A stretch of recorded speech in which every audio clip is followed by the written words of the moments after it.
Rolling. Hi, I'm Peter Antony, and I am with one of the stars for tomorrow. This is Noah Francis Johnson.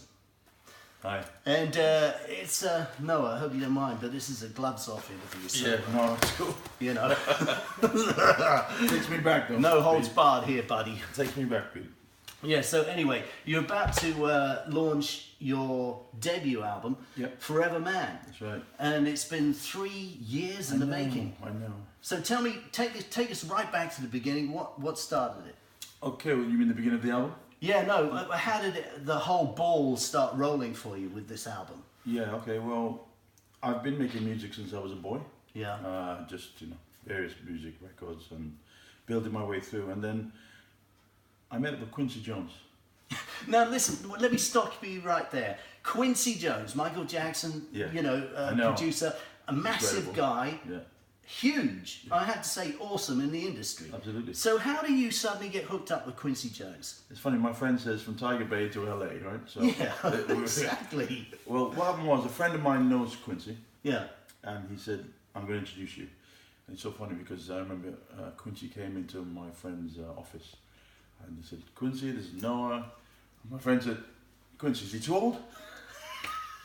Quincy, can he sing? And then Quincy went, he's not too old and he sings well, man. Yeah, yeah, and Quincy talks like, hey man, he's that kind of, yeah, he's cool, man. You're these cats, man. Yeah. And we got on really well. We just kind of really gelled. But the thing was, I played in my music that I was doing at the time.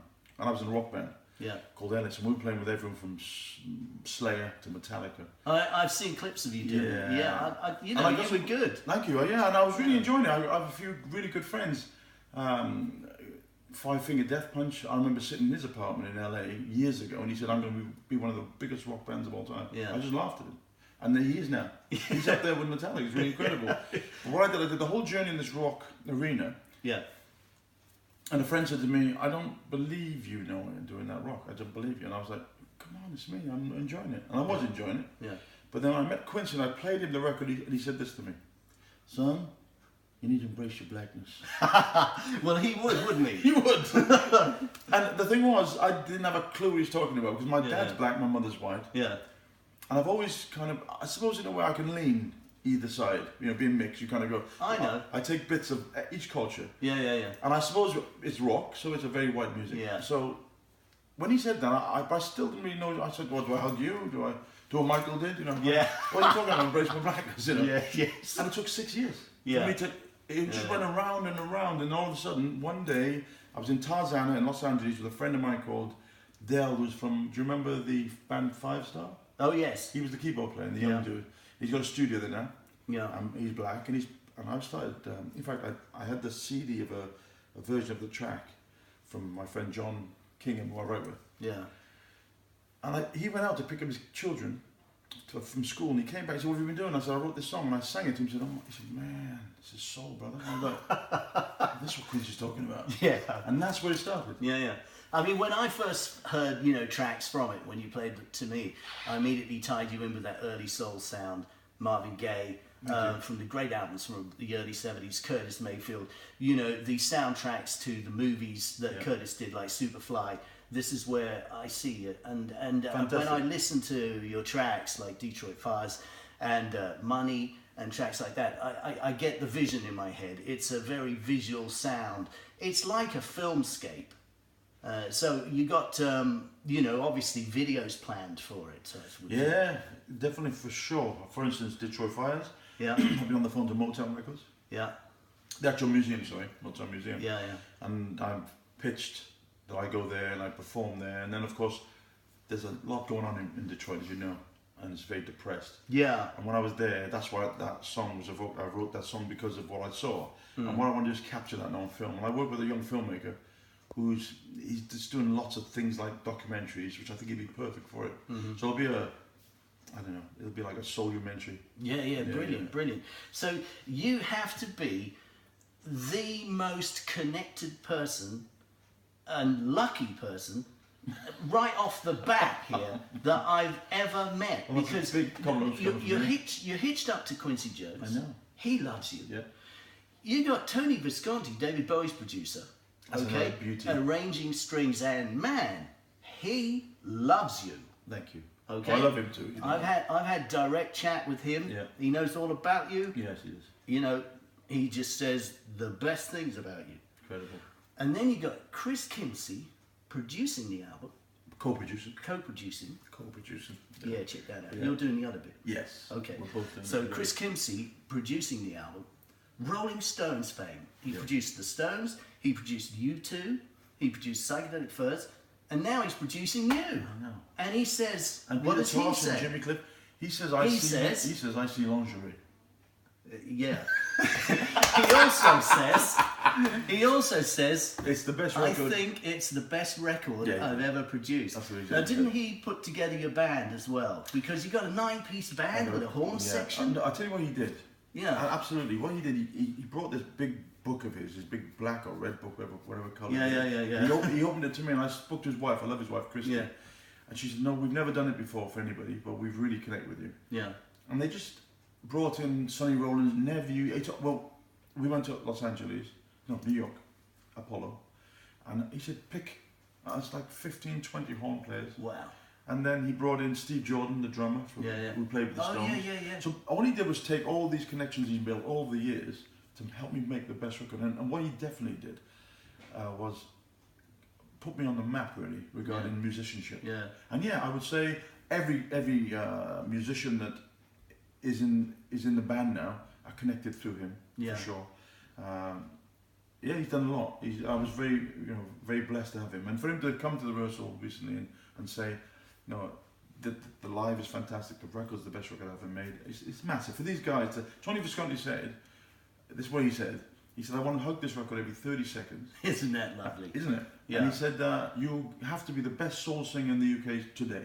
Yeah. And that's massive, from these guys, because they've seen some things. Yeah, and they know.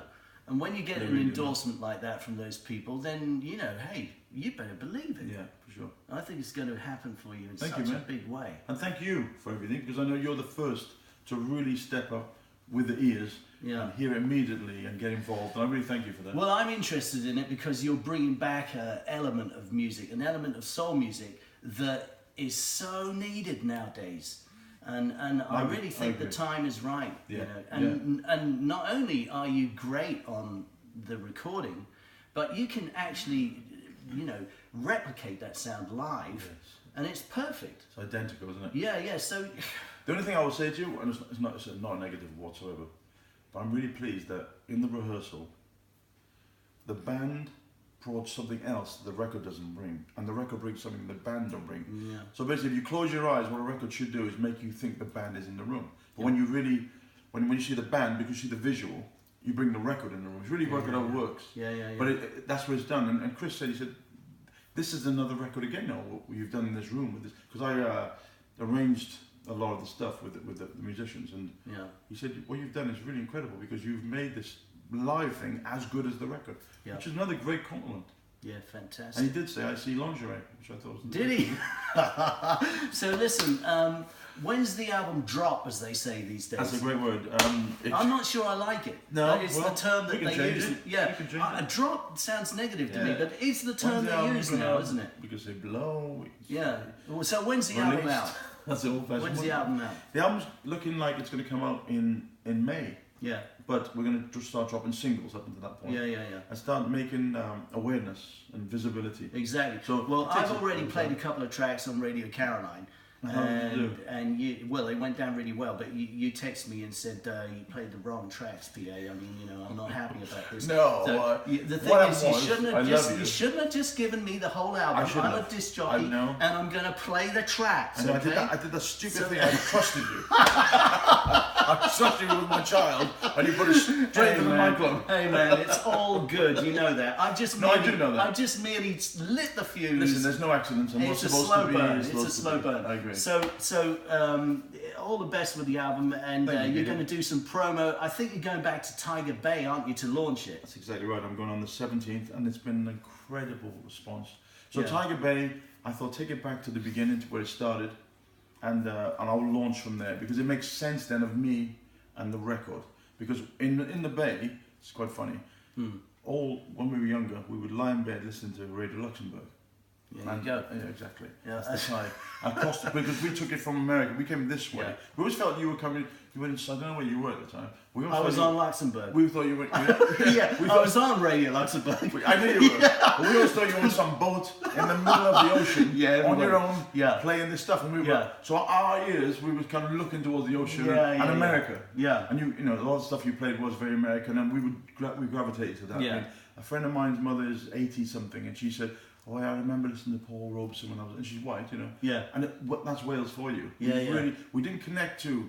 I have to say, we didn't connect to as much the Beatles and the Stones, these kind of bands. We connected more to, you know, Ray Charles, Sam Cooke, all that. But this had something to do with the influence from your dad, didn't it? For sure, my dad was a musician. Yeah, and your mum, she liked Bob Dylan and everything, didn't she? Now this is a good sign. Yeah, it's a good sign. And because that introduced you to Lyrics. other elements of music sure. and the importance of lyrics. No, for sure. And you kind of grew up listening to, you know, Marvin Gaye, Ray Charles, and Bob Dylan. I mean, what a great mix! Fabulous. I'm blessed. Yeah, you cannot fail with that stuff running around in your head. Cannot. You're right. No, it's just the stuff you need. Quickly, who were you influenced by? Who did you love when you grew up? Well, I am. You know, if you could put, I know it's cliche and everybody says it, but the three big ones for me are Bob Dylan, the Beatles, and the Stones. Okay. You know, but obviously there's others as well. Yeah, but they yours. You know, you can't ignore David Bowie, you cannot ignore Led Zeppelin,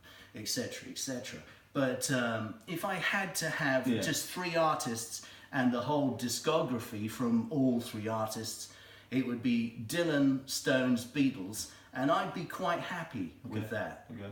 You know, but for the soul thing, it would be, for me, it would be Gil Scott-Heron, it would be Curtis Mayfield, it would be anything that was attached to Muscle Shoals, Alabama. I love the gospel stuff, staple singers, James Brown. I mean, these are the legends for me. Fabulous. I can't. But they're the same legends that made the Stones get it together and Led Zeppelin. And the Beatles. Yeah. I agree. Same music. Totally. Plenty of Motown as well. And, you know, just recently, losing Dennis Edwards from The Temptations. No. The same day I played your two records on the air, Really? he passed away. Oh, that's fantastic. You know, and it was another omen. Yeah, it was. You know, Papa was a Rolling I'll Stone, take it back. You can play Ball this of record. Confusion, Cloud Nine. Forgiven you. Bless the Lord. Don't worry, man. Listen, I know what I'm doing, okay? I know you do. And I'm really happy to have you on board. And you're championing me and all of it. I mean, it just feels fabulous. You and my friend Jackie. Jackie, yeah. Thanks to Jackie for filming this. Yeah, she's wonderful. Yeah, she's wonderful. So this is Noah Francis Johnson. He is going to be a massive star. So remember that. Go out and check his album in May when it comes out. The album is called Foreverman. He'll be doing an album launch in his hometown of Tiger Bay in Wales. February the 17th. Meantime, what date? February 17th. February 17th. 2018. 2018. So in the meantime, watch out for his tracks on my radio shows as long as he allows me to play them. Okay, thanks. I do.